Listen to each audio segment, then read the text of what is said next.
the immortal VP. Naku, lakad mo, lakad mo, Normally.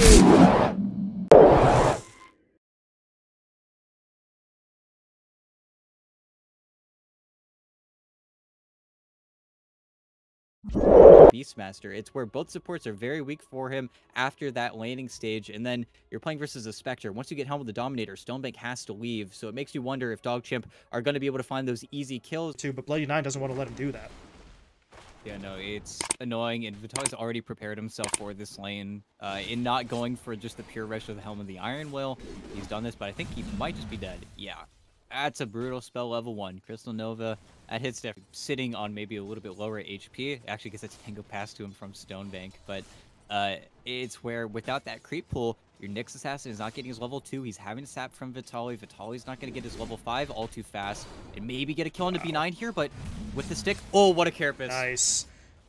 Very well timed and evening things out in the lane. Meanwhile, what's going on up top? We have Yuma just really running down Yarn here with the Blade Fury. Should be able to find the kill, and Tower Shotter too is really not going to affect him too significantly. So the Storm can make the TP rotations. The Coddle cannot really do that. It's where Analog, even though he just finished off his Boots of Travel, should feel a little bit less effective than what the Storm Spirit might be able to do on the map, especially if he could find Gardic here. But nice ward. Place, he's going to scout out the Storm Spirit.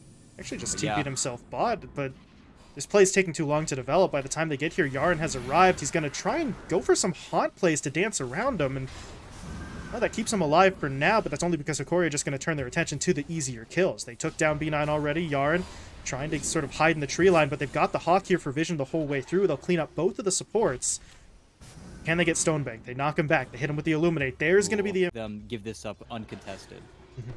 Cannot afford to lose tier 1s, both bot and mid, for no fight, so let's see what they can do. Gardic even coming in there with a couple of hits on the little Shredder, so yeah, they need the numbers. They are starting to bring heroes over. Speed, meanwhile, got in onto Elmisho. Didn't have the damage to find the kill initially, but they should still be able to make this play. Elmisho's certainly fighting, but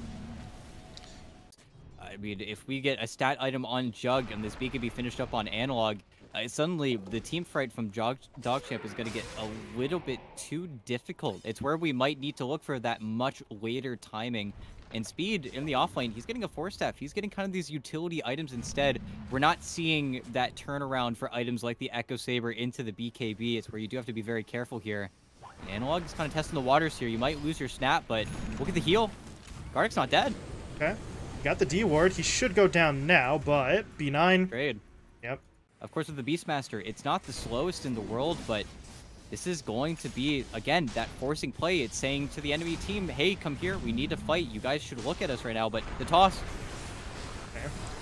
Misho gets tossed onto the high ground. He already used the Carapace, so he's just trying to sort of buy some time. The Roar, though, came in onto Ryoya. Can they actually lock him down? Mortimer Kiss is coming in. Ryoya pops the BKB back up onto the high ground. But Yuma, with that Blade Fury, was trying to do some work. It's not enough for a kill, but they do drop B9 low with the Illuminate, so Vitaly Ryoya lives. But now I don't know if they're in a great position to take any sort of follow-up fight. Stonebank's at half HP. Ryoya has to fall back. Speed did not get the memo, though. Tried to get the kill onto Elmisho. Wasn't able to do so, and now Yuma coming in. Blade Fury active. Ryoya, though, pops the BKB himself, trying to find a return kill. He does manage to get one, but it's onto a support instead, and now Ryoya doesn't have a whole lot of mana. Try and get away. Able to jump over that cliff, though, and it looks like that's enough separation. But at the end of the day... We also talk about BKBs. He wants one. He would love to, if this next team fight goes well, just queue one up with 4,000 gold in his backpack, but it's where if they do lose this next fight, we could see that confidence just evaporate. And this is a huge wrap. They want the backline. They'd love to kill the Snap first, or Elmisho. There's an Orchid reveal. Okay. They got the silence down. Can they actually find the kill, though? Well, not onto Elmisho first. They actually get Vitaly instead, but now they need to deal with the fight. The Omnislash comes through. Yuma, though, he bounced between too many heroes. Now he's going to get rooted up. He's in some serious trouble, in danger of losing that first life, but at this point, they would really like Analog instead. They want that Coddle. They will finally bring him down as Ryoya gets the kill, and now they can focus all of their attention on the Jug's second life. There is no one here to help him. And the smoke play works to perfection. It's a little... or maybe they're just looking for a more stable spot, but Yuma... Okay, they're going to try and hit him up. There's going to be the silence. There's the Avatos play. The Vortex pulls him back in, and Jug... Well, now we see maybe the downside of the S and Y instead of something like the Manta style. He doesn't have a way to remove the silence.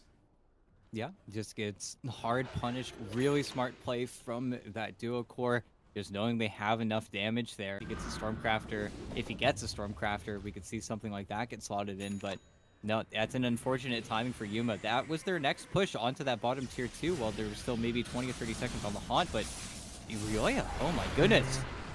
Huge zip. Still got it. Amisho taken down. The haunt is interesting. Stonebank really does kind of need to make something happen here, and he is going to be able to push onto Gardic. Snapfire not really able to do much in his own defense. He gets taken down. Now another long zip from Ryoya. This time they catch out the Coddle. Analog, buying time, hit himself up with the Ghost Scepter, so he falls back to the base, but Vitaly had to use the Roar. Make something happen with your buyback, but that's where I was also watching mid lane. Yaren, too, would be quite the grab, but... Oh, the Carapace! Speed got himself stunned. Vitaly comes in for the Roar. That actually pushes Ryoya back a little bit as well, but with Ryoya in this fight, I don't really know if Hokori can do this. Yeah, they're not going to be able to. Ryoya actually just wins the 1v1 against Vitaly. Now they're going to try and sort of regroup a little bit, as B9 kept Gardic in the area. He tries to jump onto the high ground, but well, that's a Storm Spirit. He can follow you pretty damn easily. They find the kill, and Elmisho is still just kind of here. Gonna try to make a break for it, but there's the silence. Should be able to lock him down, and Speed gets the kill. So, DogChamp. Mana, but that's why Yaren, yep, call him up. Okay, suck at Bloody 9, but you know Ryoya is next on the list, and if they check the river, they'll see an Arcane Rune. Looking for Stonebank, though. This could be big, but without a break, this is going to be a messy kill. Okay. They start with the Roar. The Omni Slash is going to be deployed. Damage is looking good. That required a lot of effort. 4 heroes able to push out a tier 2 bot, so Hokori are still getting some money going to them, but we'll see if DogChamp really try and take the plunge on this one. They are going to go in, and they're going to hit up the Coddle. They can get this early kill. That would be so huge for them, and they've got it. No one on the side of Hokori comes even close to helping out that Keeper of the Light. He does have buyback, but if you're Hokori, this is really not the situation. You don't want to be forced into buying back on one of your cores and TPing multiple heroes back in to defend this, considering they've got to push bot that... But they bring in Stonebank. Now Stonebank's here. The trades are going to be made. Yeah, they're jumping bot. And now they haunt in. Stonebank will arrive. They're going to try and find some quick kills. Yuma is down to about half HP, but he's able to survive the initial hit from that silence. He'll spin TP himself away. Tali, though, may not be nearly as fortunate. He's going to look for a TP home, but Stonebank is going to be able to take him down. Misho should be falling here as well. Meanwhile, back on the other side of the map, Tier 3 tower is not quite dead. Yaren, yeah, he'll greed out for it. Comes back in for the... If he's really struggling with his itemization, because he kind of put himself in this spot, and for a 20,000 net worth hero, don't feel like we've heard a lot from the Coddle in a very long time.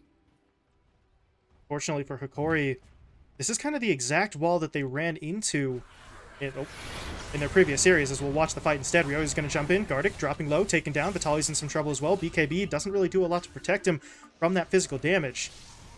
As they pick up a second kill, what else can they get? Elmisho, he's actually going to try and turn onto the Storm, and that's a nice little bit of burst damage to just take Ryoya out of the... A little bit scary, but unless there's an item like the Silver Edge, and that's not what the Jug decided to go for. Yuma instead has the Nullifier. Speed is a little bit out of his depth, and, well, there's the Nullifier there, but... Okay, nice Force Staffs actually getting himself out here, but I think that's where the high ground is still very annoying, but okay. He's trying to get up, but he can't make it. Speed now blinks in. There's the toss back. They've caught out Yuma. He doesn't have spin. And he's dead. There's no buyback, and yeah, that might just be the end of it. And I'll try to finish the point really quickly. This is what happened to Hokori and mobility items, but the fact still remains. Hokori did not build enough damage to transition into this sort of late game stage, and now we're seeing the results. They just can't kill anyone. Yeah, and this is all without Storm. Ryoya is mad. Ryoya doesn't get to play at the end of the game here. He just gets to get killed top, and then suddenly the Ancient's dead. At least that's what it looks like it's going to be. It's a nice Roar. They're trying everything. They're playing all their cards here, but with the Vision, should be a dead Coddle. Does he have buyback? Nope. Yeah, this is just a sad death. And there's going to be the GG. They get everybody taken down there at the end, as DogChamp will close out Game 1 in style, but... One of the two styles they could have gone for if he wasn't going to be comfortable farming. Well, now he's going to be comfortable farming and fighting because you are Alchemist. You break the rules with this hero. Race to level 6, effectively. Analog, for now at least, winning that race. He's got a tiny little edge in terms of the experience over Ryoya, but not really sure we're going to see too much here, as he does get that sentry down, and going to be able to find that D ward. Meanwhile, up top, Elmisho finds first blood. Tali's able to set him up with the Burrow Strike that allows him to get out the Illuminate charge, and, well, Stonebank may be okay, but he also wasn't willing to give up that stacked camp. Yeah, of course not. He actually got pretty lucky there with the acid spray ticks. I think he got all of the trolls with it. Something quite nice for the alchemist, but hey, that's for Puck coming in. Coil's ready. Fortunately, they don't have Elmisho right now, but they're not going to need him. They still find the kill. Gardic does mean that Ryoya kind of has nothing to be scared of now, at least immediately. And Gardic does refill up Analog's bottle in the mid lane, but it's where we do have to wonder, what are we going to do with Ryoya? Are we going to play that waiting game? He's getting his bottle refilled as well. Everybody's just a nice support today. But how we actually see those kills happen is going to be super important as top. At the same time, though, Vitaly is going to take this stack, though. He can actually exist here pretty much forever. He's going to take all of this farm, really start to accelerate now.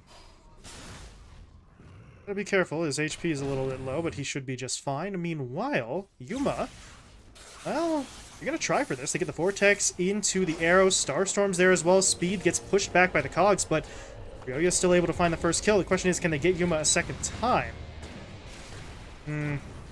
Little bit iffy right now, but actually they're rushing TPs in. They don't want to give this one up. They know Yuma is a little bit low, so reinforcements arrive. Can they get anything in exchange? Analog pushing forward. Elmisho's going to channel out that Illuminate, and that does get them the kill as speed goes down. And Yaren? That is an unreasonable... Yep, that sure was a Fiend's Grip. Not really a whole lot to follow it up, though, as now Analog's going to come in, and B9, it's time to go. Analog doesn't want to commit the ult, and I think he realized, yeah, that Ryoya was making his way over. Vitaly, though, is in a little bit of danger. He is going to buy a lot of time, though. They get the knockback to actually snap the coil, so Ryoya continued to be locked down. It's going to turn... Well, it is a little bit awkward. They lose their top tower really because they don't want to bring the pit or top just yet. Without the mana on the Storm Spirit, it's a little bit scary, but this is... Yeah, the blank reveal. They didn't know about it. They make that jump thinking that he's going to be safe here, and with Speed snapping the coil, they know exactly where he is. The vision gets placed, and oh, wow. That is just a really unfortunate turn of events there. I thought they were going to get out, but just stick around. Man.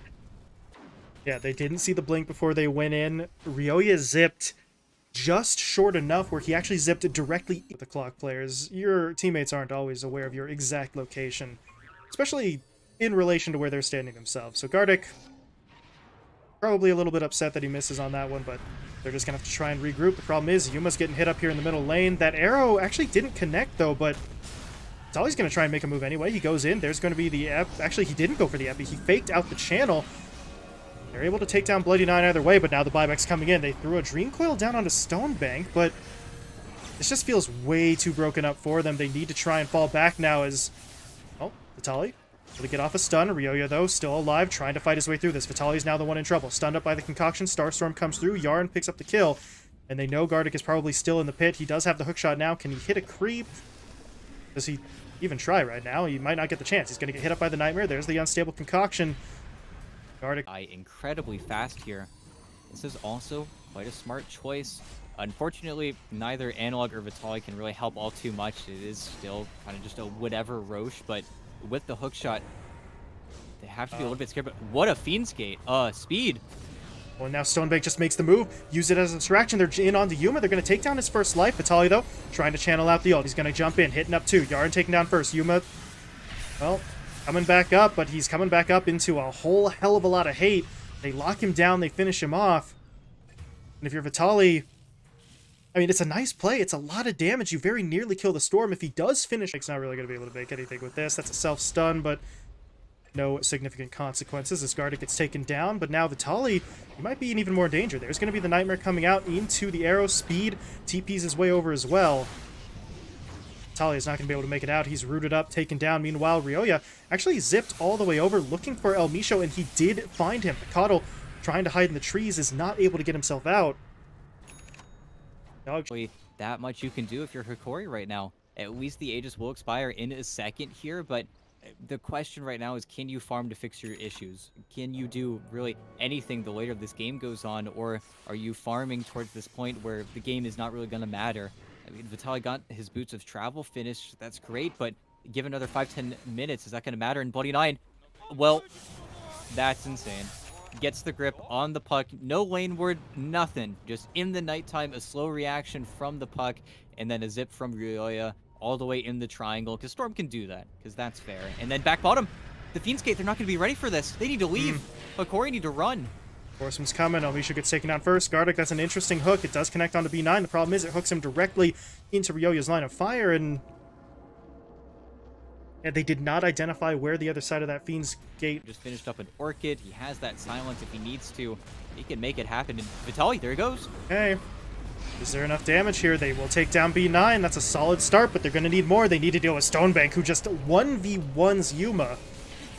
That's a pretty easy kill for him. Meanwhile, Gardic's hook off the mark. Not going to hit onto anything, and now they're just trapped inside. Yuma taken down. No buyback available. Vitaly very low in HP as well. They're going to clean him up too. And outside of the base, yeah, Gardic was just trying to sort of do as best as he could to dance, but it's not going to work. He'll be picked off. They'll clean up Elmisho as well, and at this point, I mean, there's 1 or 2 buybacks ET, but yeah, what are they going to do? That's the GG called. Hokori will throw in the towel. DogChamp with another 2-0 sweep here as they will advance to round 3. Yeah, and again, it's just a very clean...